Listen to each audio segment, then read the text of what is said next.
এটাতে আমি জয়, আমার চ্যানেলের নাম হচ্ছে কন্টেন্ট ক্রিয়েটার জয়। সবাই কেমন আছো? আহ, দিল্লিতে কিছু রায় বেরিয়েছে, রায়ের পুরো বিপক্ষেই আমি। কেন ওই রায়কে আমি মানি না যে ওইটা কোনো রায় হতে পারে। কেন হতে পারে? কোনো সুপ্রিম কোর্টের কোনো জজের বা কারোরই কোনো অধিকারের মধ্যে থাকে না যে কোনো কুকুরকে বা কোনো পশু পাখিকে তার নিজের পাড়া থেকে সরানো উচিত হতে পারে। কেন? তার কারণ যার র্যাবিস হয়েছে তার তরুণে তো সরকার তো এত টাকা বেয়ার করছে। আর আপনি যে রায়টা দিয়েছেন, যেখানে অপোজিট পার্টি যেখানে রয়েছে সেটা তার কথাটা শোনেন, তার কথাটা করেন। আপনি সিদ্ধান্ত জানিয়ে দিয়েছেন, কিছু আইন পাস করে দিয়েছেন, আপনাকে এত অধিকার কে দিয়েছে ভাই? তাহলে আপনি ইন্ডিয়াতে থাকবেন না, আপনার ওই পদে বসা উচিত না আমি মনে করি। কে কী মনে করে না করে আমি জানি না।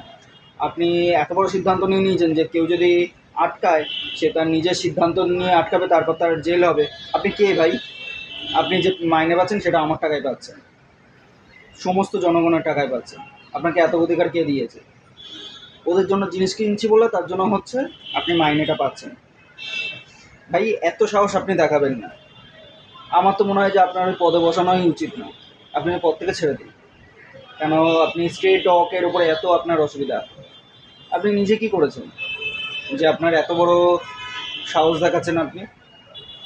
ভাই এই মুহূর্তে সাথে সাথে এই আইন যাতে পাস করা যাতে না হয়, আর সেই জজ যাতে নিজের ভুলটা যাতে বুঝতে পারে, অতি অবশ্যই এইটুকুনি খালি প্রার্থনা রইল। কেন? 4 ঘন্টার মধ্যে কোনো কুকুরকে কেউ যদি কমপ্লেন করে তোলা হবে, এটা যেন কোনো সময় যাতে না হয়। ব্লগটা কেমন লাগলো অতি অবশ্যই জানাবে সবাই।